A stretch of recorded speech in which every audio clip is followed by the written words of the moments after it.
Olá a todos, aqui é o professor Paulo Roberto e hoje a gente vai estar começando com mais um tema, aula 2. Hoje a gente vai falar sobre Império Macedônico e Alexandre o Grande. Vamos estar tentando entender quem foi, o que foi esse império e quem foi esse homem chamado Alexandre. Mas antes, vamos fazer uma pergunta aqui que gostaria de fazer para vocês. Se você tivesse apenas 20 anos e um exército experiente nas mãos, usaria esse poder para conquistar terras ou para transformar culturas? Então, a partir dessa pergunta, a gente vai tentar ver a aula de hoje para respondê-la, ok? Então, mas antes, vamos ver. O que foi o Império Macedônico? Se observarmos aqui, a localização dele foi ali na Península Grega, ao norte dele. Geralmente o povo ali, os habitantes da eram chamados de Macedónios, que era o nome da terra ali daquela região da Macedônia, que como a gente aportuguesou, vamos dizer assim, a palavra Macedônia de Macedónia, e a identidade. Segundo o historiador Heródoto, foram os primeiros a se chamarem helenos. Esse termo helenos, ou helênicos, como a gente vai estar vendo, ele vai ser aplicado a todos os gregos, ou seja, a cultura helênica, né? Então, aí você já sabe que vem principalmente ali dos macedônicos, ok? Ou macedônios.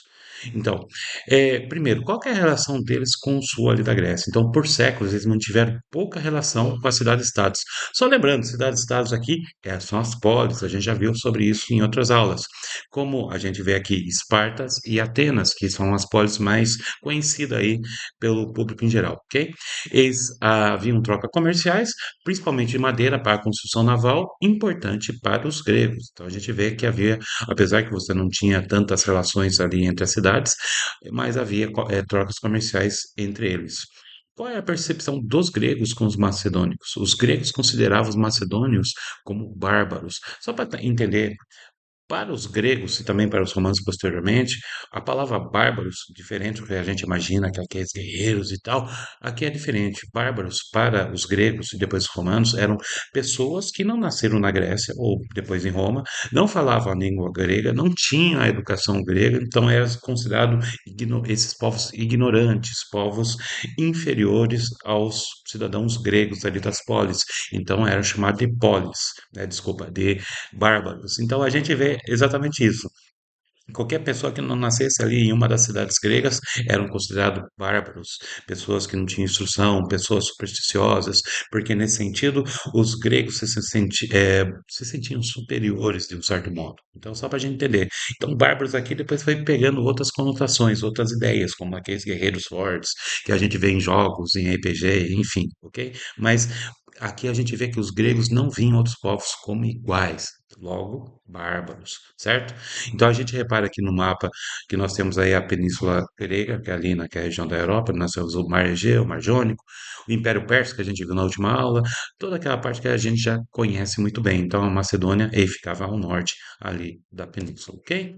Continuando aqui, e aqui entra a primeira figura importante para vocês conhecerem, Felipe II. Ele governou ali a Macedônia entre 359 a 336 a.C. E as principais batalhas ali que Felipe aumentou seu território ali da Macedônia foi quando a Batalha de Queroneia, que acontece em 338, no qual ele enfrentou a aliança de cidades-estados gregas lideradas por Corinto e Tebas, que eram duas cidades, duas polis gregas, vamos usar o termo aqui.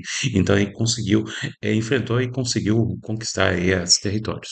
E também, após a vitória, unificou os gregos. Olha só interessante a política que Felipe vai fazer. Ele vai criar a Liga de Corinto ali, ele vai unificar os gregos sobre esta liga. Felipe então vai impor a sua liderança sobre a Grécia. Então ele vai unificar esses territórios e vai colocar a sua liderança sobre a Grécia como um todo. Só que aí vai permitir uma certa independência, uma certa autonomia ali nas polis gregas. Então aqui a gente vê, apesar do domínio, permitiu que as cidades gregas mantivessem certa autonomia, certa liberdade, contanto que não fosse ir contra o governo de Filipe II, ali rei da Macedônia, a Grécia com a sua política poderia está desenvolvendo as suas próprias políticas até um certo ponto, ok? Então, mas e aonde entra daí o nosso, aqui a gente vê as conquistas deles, o nosso personagem principal, que é Alexandre. Aqui nós temos um busto, uma estátua que representa Alexandre, que data ali do século 3 a.C. Como ele se tornou grande? Primeiro, Alexandre era filho de Felipe II, ele tinha 18 anos quando lutou ao lado do seu pai. A partir de 18 anos, então, a gente vê que ele acaba se tornando um líder ali no exército ali de Filipe II. Felipe foi assassinado em 336 em uma cerimônia pública, né? Então tem um filme chamado Alexandre o Grande, quem tiver a oportunidade de assistir, assista, né? É interessante. Alexandre herdou um reino unificado. E aqui está uma coisa interessante.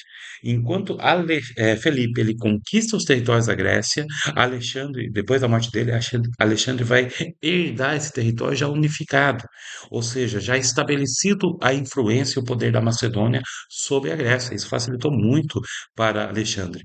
Então, o Alexandre, de um certo modo, ele vai herdar esse reino unificado e o exército macedônico ele já era poderoso, experiente, pronto para as campanhas militares que o Alexandre irá fazer. Ele não vai ficar contente apenas com a Grécia, ele vai além.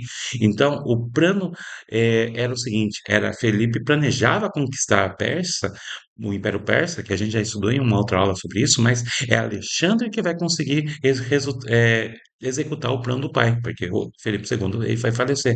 Então, aqui a gente vê Grécia conquistado por Felipe II, mas com a morte dele, Alexandre vai estar assumindo o poder e vai conquistar os territórios que o seu pai já havia determinado, já havia planejado fazer caso estivesse vivo, ok? E aqui, as conquistas de Alexandre o Grande, vamos ver um pouquinho sobre ele. Aqui nós temos mais um busto, uma imagem ali de Alexandre, representando ele. Primeiro, unificação da Grécia. Então, Felipe II da Macedônia conquistou as cidades-estados e unificou a Grécia na Liga do Iconito, que a gente já viu.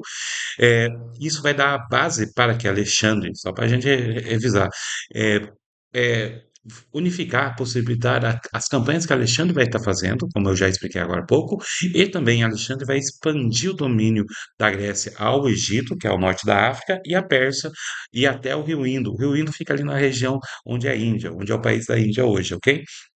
Então ele vai para o norte da África, ele vai também para a Pérsia e também um pouco para o lado da Índia, as conquistas dele. Ou seja, o homem teve trabalho, certo, para conquistar esses territórios. Então, conexão de Oriente e Ocidente. Lembra? No outra videoaula a gente estava falando sobre essa questão da sociedade ocidental, sociedade oriental, e aqui a gente vai ver que Alexandre o Grande vai colocar em prática essa visão Oriente e Ocidente. Posteriormente a gente fala isso, mas ele vai ligar, ele vai com as suas conquistas, ele vai levar a cultura helênica para esses povos. Então, veja só, suas conquistas ligaram cultural e comercialmente o Oriente e o Ocidente, coisa que ninguém tinha feito antes. E isso com ele em menos de 30 anos ali de idade ainda.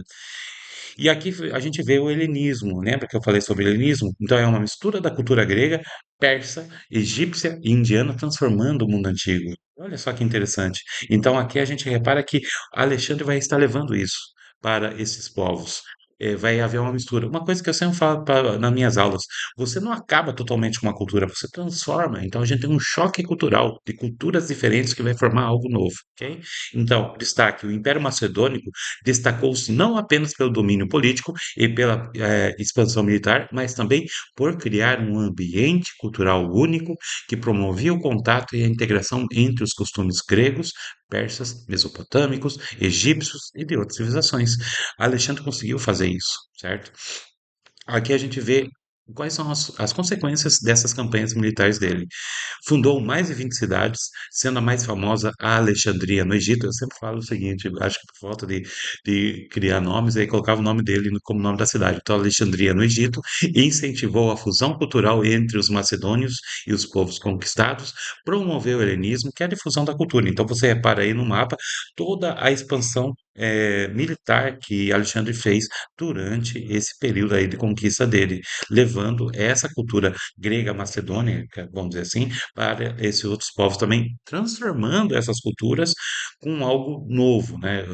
Não sumia totalmente a cultura dos territórios que foram conquistados por Alexandre, mas sim era acrescentado a cultura helênica desse povo. É por isso que a gente fala que a sociedade ocidental, apesar que ali estamos falando oriental também, ele tem uma mistura, ele tem uma base que é grego e romano, e uma parte deles devido às campanhas que Alexandre fez. Então, uma boa parte do que você vai entender melhor, agora estando sessão, mas você vai entender melhor de direitos, de democracia, de cultura, arte, enfim, ele tem uma base nestas campanhas que Alexandre fez, e depois, posteriormente, com Roma, vai se expandindo para a sociedade ocidental e para o seu dia a dia, ok?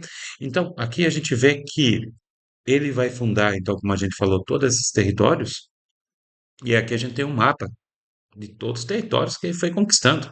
E esse é o mapa do império que Alexandre Grande fez a partir, lembrando que o seu pai Felipe já tinha começado. Então, o norte da África, que é a seta maior, a gente vai estar vendo que ele está indo mais para a região ali, indo para a Índia, indo para a Pérsia.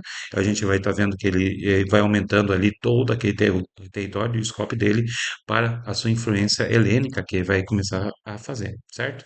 Só que aí acontece uma grande coisa: o homem e o mito começam a se misturar. Então, ele era um homem ou Deus? E aqui estava uma sacada interessante, vinha desde Felipe. Um dos motivos para Alexandre ser tão importante foi que ele dizia ter ligações com os deuses. Sua família acreditava que ser descendente de Hércules, filhos de Zeus, quem não conhece, né?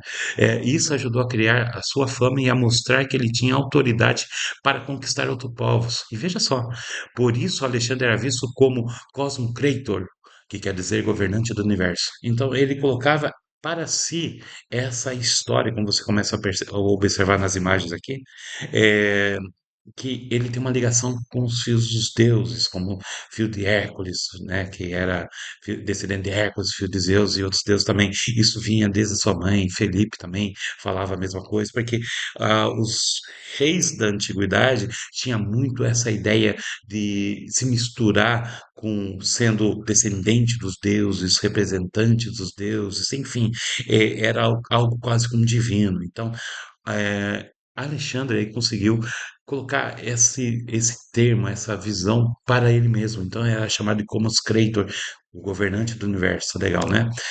Só para a gente revisar então, para finalizar, Alexandre herdou um reino forte de seu pai, conquistou territórios da Grécia, a Índia, espalhou o helenismo e ficou conhecido como Cosmocrator, o governante do mundo. Então, respondendo à pergunta que inicialmente, ele usou seu poder não só para conquistar, mas para também transformar culturas.